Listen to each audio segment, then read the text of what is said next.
To become an ideation machine, we're going to put the explorer, artist, judge, warrior process into action. For your first project using these processes, I suggest you start with something simple, such as a blog post. But let's give it a high goal, a really worthy goal. We want this blog post to be irresistible to click on and read. We want it to be the best blog post your company's ever done before. We want it to have more engagement, more interactivity than you've ever done in a previous blog post before. So it can be a simple goal, but set the bar higher than what you've been doing in the past as you use this new process. Just for the sake of an example, let's say your company and your product is the SaaS project management software that we've used in the buyer group example. Let's say your ICP or your influencer, your main influencer within the buyer group, so your ideal customer profile is the marketing director within an enterprise company. And to start using the process, let's go into Explorer mode. You can do this by yourself using AI or just by yourself, or you can use your team, maybe 2 or 3 people within your marketing team.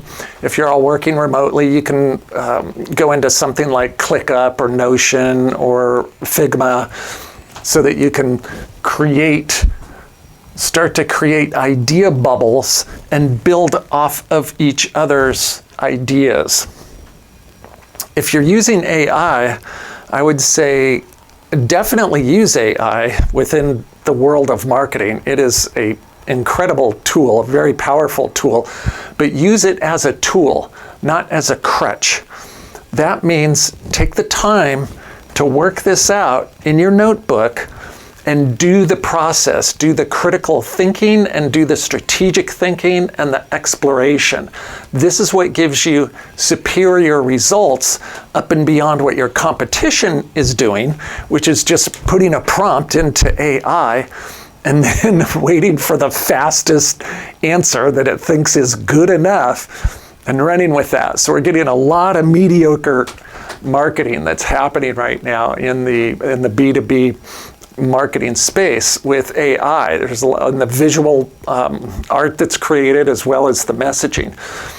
My goal here is to help you use the creative problem-solving tools to stand out from your competition. You want to blow your competition out of the water, and that's our objective here.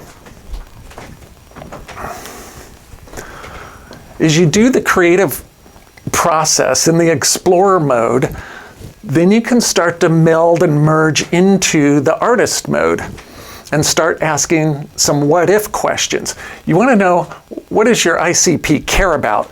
You already know some of this because you did the buyer group exercise and also the messaging exercise. You have a pretty good idea of where you're going to go with messaging by now. But to go ahead and brainstorm this out using these new skills that we just talked about in the previous lesson plan, you're going to find that every marketing director, just as an example, cares about having their team be productive, and they also care about increasing revenue. To be honest with you, this is the only KPI that leadership really cares about. Your CEO cares about, your chief financial officer cares about. If you can weave that in somewhere with your plan here, it's going to go pretty well. Let's say you're in artist mode over here. You have some ideas. You've done some explorer mode already. You're going to meld into artist mode here. We start to ask some what-if questions, okay? What would be a headline that would be absolutely irresistible for a marketing director to click on? So if they're streaming through their LinkedIn feed and they see one of your ads and it has this headline for a new blog post, what is that headline that will be irresistible for the director to click on. They just can't help it. They're like, okay, I'm going to take 5 minutes out of my insanely busy day and go check this blog out. One of those headlines could be how AI-powered project management software increased our revenue by 12% and increased our productivity by 25% within 3 months. Okay, that's a killer headline if you're trying to talk to a marketing person. Like who's not going to click on that? Everybody's into AI right now, and if you can put numbers behind it and say, wow, this AI-powered management software, really, they're getting a 25% increase in productivity, and they can show 12% in revenue, that's pretty cool. What is this? Tell me what this is about. Okay, so now we need to start working the problem backwards, because the artist has come up with this really killer headline, this really fun idea that's irresistible. And the judge is going to come in and say, wait a minute, how do you know this is true? When you actually put the words into the blog, put your content together in your blog, we need to be credible here. We need to have some credibility. That's what your judge is going to say, okay? So the judge is going to kick that back to the artist and say, you need to rethink this a little bit as to how we can make this work. It's a cool idea. I like it. How's it going to work? Okay, so you go back, you explore a little more with your team, you come up with the idea, hey, customer survey. Let's go to our customers and do a self-reported survey of just an estimate and ask them, one of the questions in the survey is, how has our project management software helped you become, what would you estimate that our software has helped your team be more productive? Anywhere between 5%, 10%, 30%. Maybe you're going to get an average number. As an example, I'm saying, well, maybe it's around 25% over a 3-month period of time. So the survey would say, over the past 3 months, how have we helped you?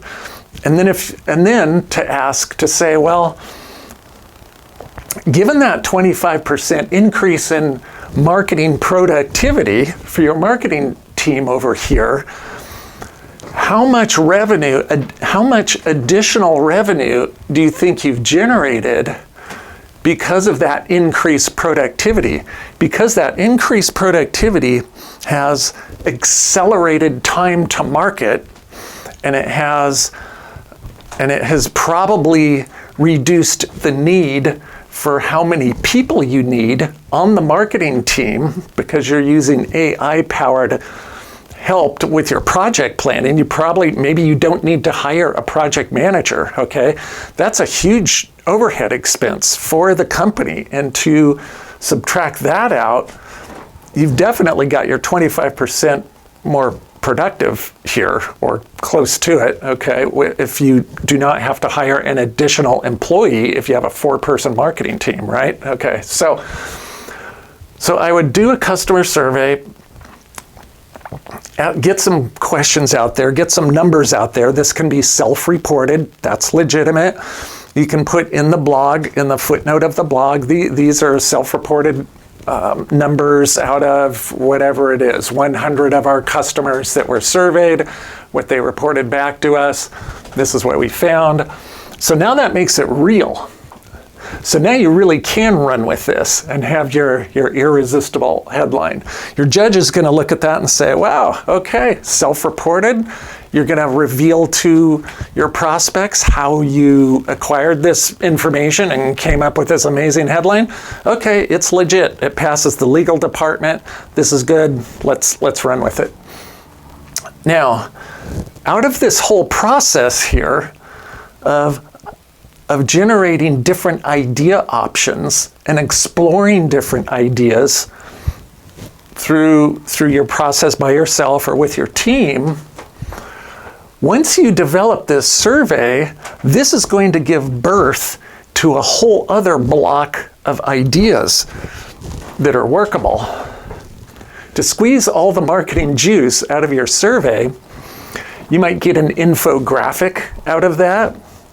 You could do a short video that could be an animated video with numbers, charts, animated things flying in and out. You could do a brief white paper. White papers need to be shorter these days. Nobody likes to read anymore, okay? So don't do a 12-page white paper, but do maybe a 2-page white paper reporting the results of your survey with some eye-catching charts and graphs, things like that. And then there's more ideas. What other ideas, if you guys do your creative process, can you squeeze out of this idea of doing the survey, and then you get the content for your blog? Now this whole process here, in order to make all this happen, never would have happened if you were being lazy with your brain and if you were using AI as a crutch, where you just prompt AI, write a blog that is enticing for marketing directors, that has to do with SAF projects, you can write your whole prompt, right? And AI will spit out a blog for you. Don't do that. Your blogs all of your content, your blogs and all of your content should have a unique point of view and a concept that maps to the benefits of your buyer group. Okay, and until AI is smart enough to do that, and also use your brand voice, that's the strategic way to get the results that are going to blow away your competition and help your blog posts be head and shoulders above everybody else. Now, I know in this example it was very specific with the project management software, but you can use this same process with any business-to-business situation, because this is a classic creative problem-solving process. You could use this process if you were selling bulldozers to construction companies. You could use this process if you were selling, like General Electric, if you were selling aircraft engines to Boeing. Maybe their ideal project may not be a blog post. If it's General Electric, for example, it might be something much more involved, such as maybe a very extensive capability presentation or something like that.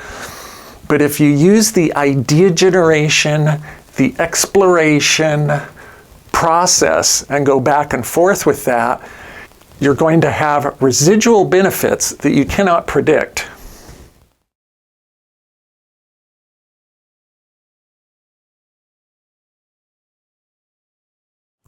You may find that it's useful to spend more time and energy in some of the roles than other of the roles. For example, the Explorer mode, sometimes it's very valuable to stay in the problem. What do I mean by that? That's using the classic, what journalists use when they write an article or do research for some writing. It's going into the classic who, what, where, when, and how, and delving into those questions a little bit. In this case, this could be a scenario that you work on in your notebook very lucidly and quickly.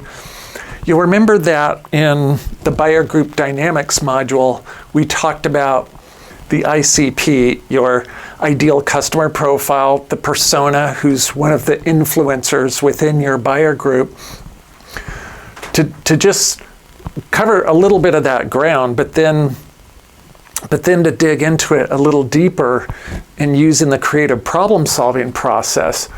We understand the what their responsibilities are, and what it looks like for them to be successful in their job. And it's very important that you work with this idea, because that's a motivator for this particular persona, what they strive for to be successful within their job.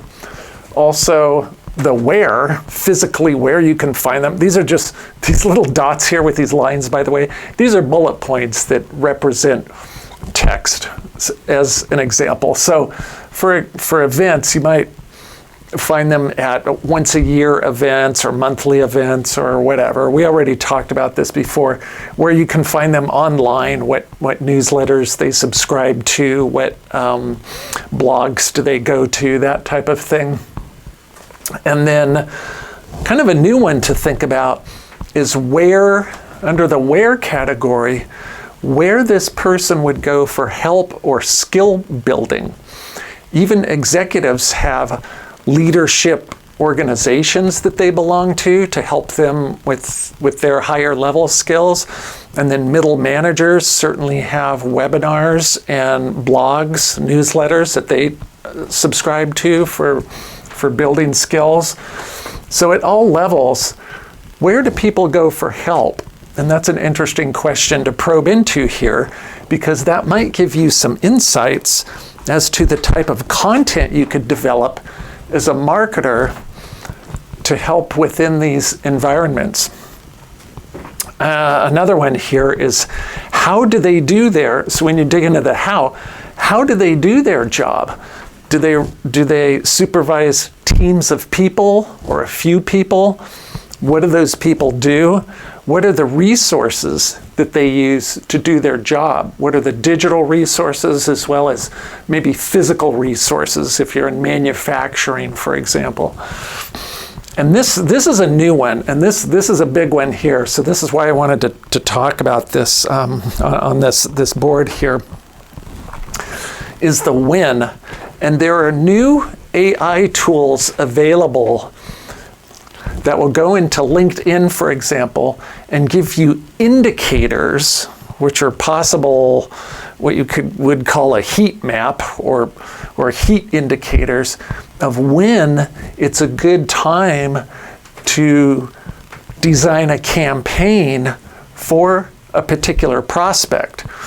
There's tools that will scrape LinkedIn and find these indicators, and they might be someone who's getting a new job, it might be a press release for a company of a new product release or some new investment that's happening with the company. It could be an IPO announcement where they're about to go public and they'll need certain services as they are going public. They might be expanding offices or even closing offices. So even businesses that are closing offices could be a business opportunity. For example, the marketing software that we talked about earlier, the project management software, if you had a team of marketers that used to be, and I have direct experience with this, that used to be, say, 12 people on a marketing team, and then they had to close some of their offices and close down some of the business because of revenue reasons. Maybe they laid off 6 of those people. So now you have a 6-person marketing team where expectations are they're going to produce the same results as the 12-person marketing team, believe it or not, from leadership. So what are the resources that team is going to need, probably AI resources, to deliver that performance, given that they're a smaller team? So even contracting offices can be an opportunity, as well as, of course, expanding offices can be an opportunity for all kinds of business-to-business sales that can happen there. Just wanted to do a quick example here of a mind map technique. You can do this with anything, with any subject matter. You can do it with campaigns, with your audience, with channels, like which channel to go into. Should you get into social media or get into creating an informational newsletter, or maybe even your company itself, sort of like HubSpot, for example, come up with training courses as to how people benefit from your solution. Anyway, a whole bunch of ideas to dig into there. Explorer mode. Next, we're going to do some stuff in artist mode. That'll be fun.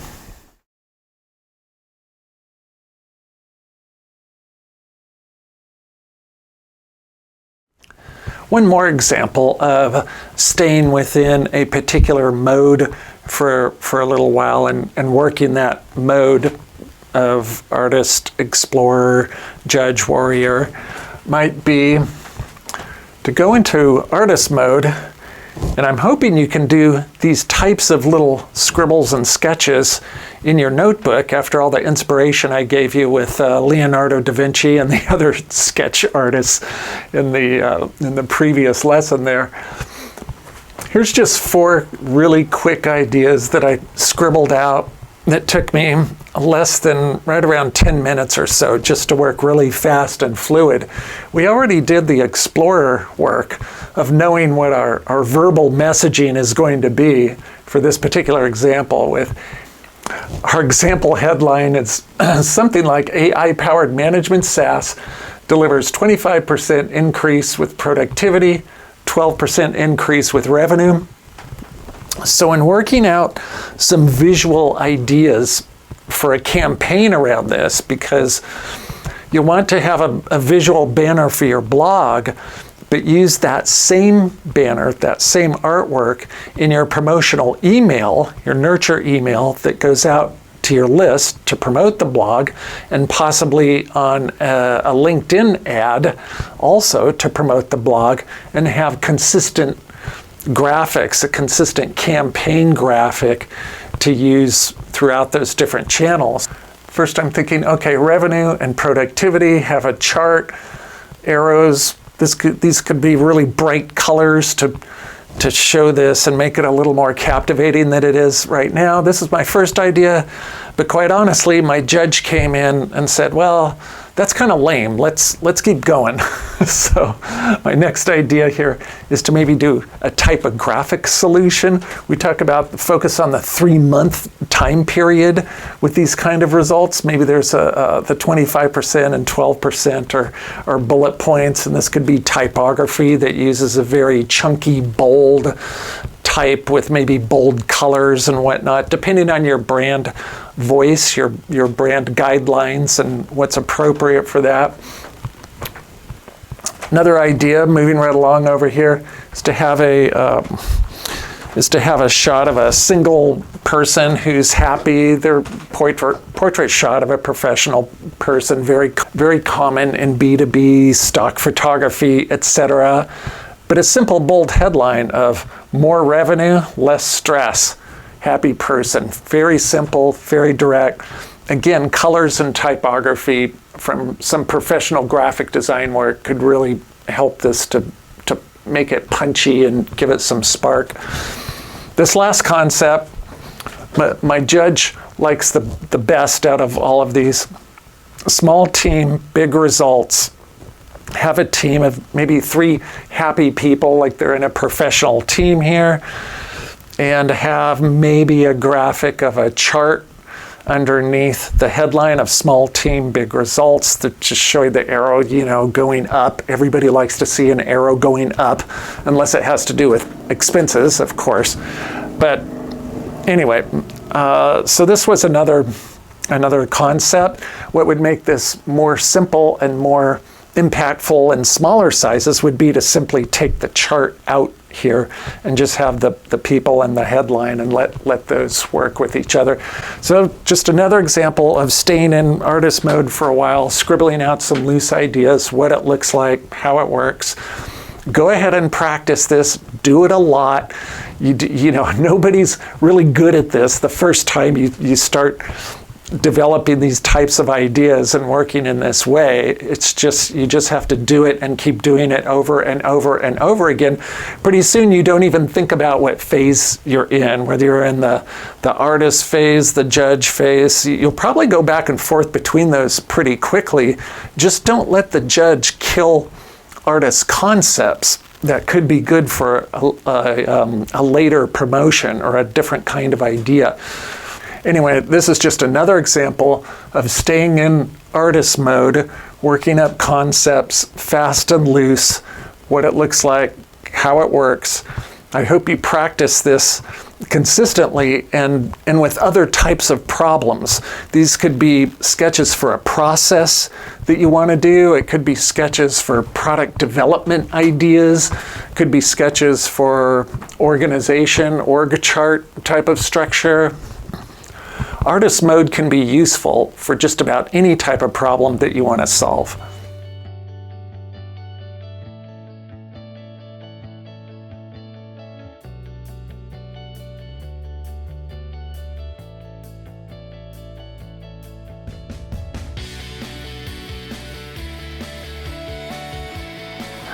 Whether you are an army of one or leading a 20-person marketing team, build in the time for experimentation. If you don't take the time for experimentation, you will kill innovation. Marketers, challenge yourself and your creative team to deliver content that makes you feel, makes you think, and makes you curious. Instead of always striving for best practices and predictable results, strive for adaptability. And before brainstorming, try looking at some things that make you laugh. The creative process is not making something out of nothing. It's taking multiple ideas, maybe even some of them familiar ideas, and smashing them together to make something new. Do this with random things, just for fun, just to get your creative brain activated. How is a new product launch like a plate of spaghetti? How is lead generation like preparing to win a NASCAR race? What kind of child would you have if a laptop computer mated with a toaster?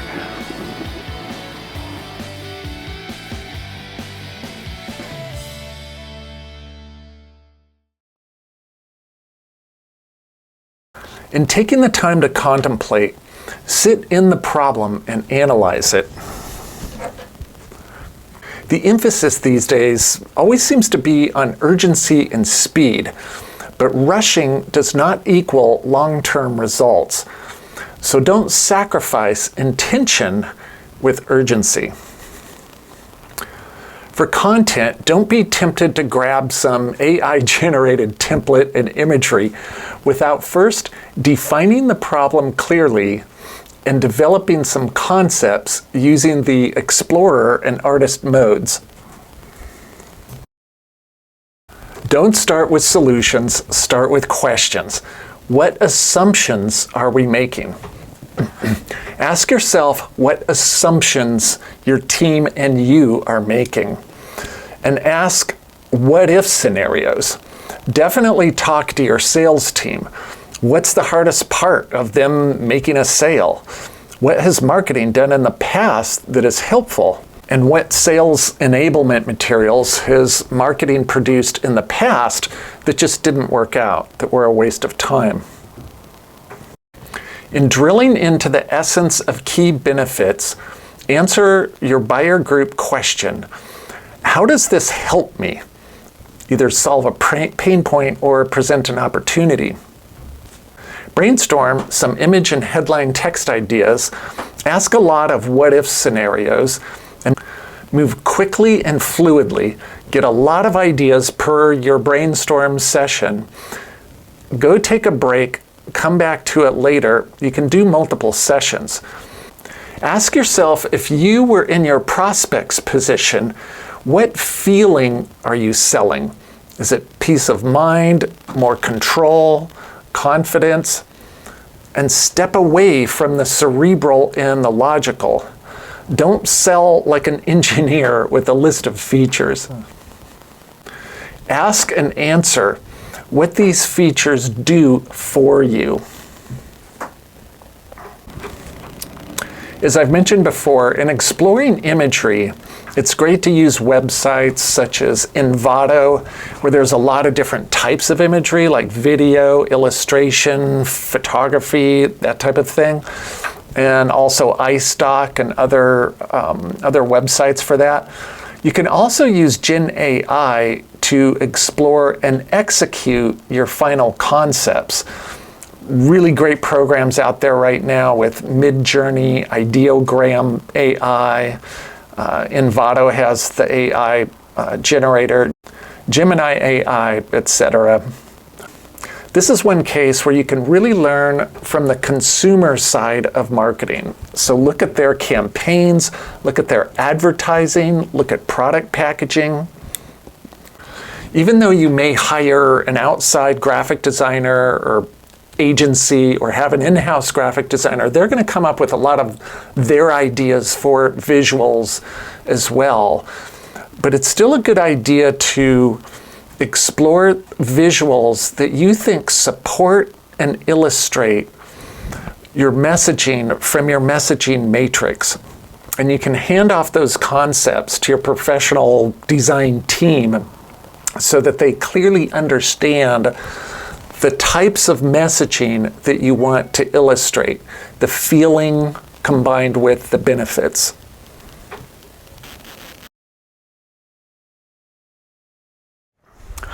Within your nurture campaigns, every item that goes out to your prospects should be valuable and attractive to them.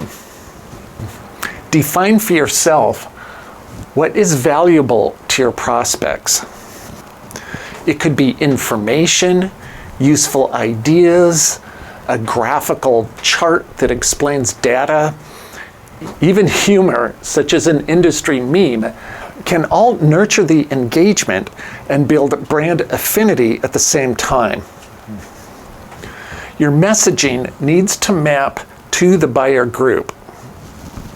Give your buyer group champion content that they can distribute to the other influencers within the buyer group.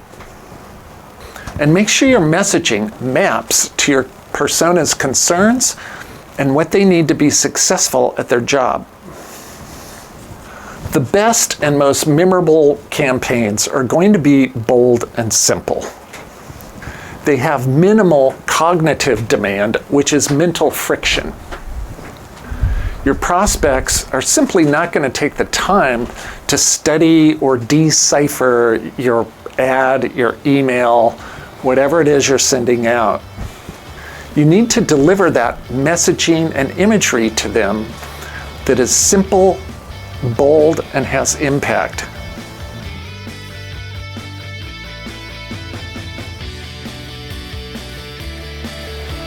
So think like a pirate, act like a rebel. This is where the power of creative marketing shines through. And bring your rebel spirit to all your marketing strategies and tactics.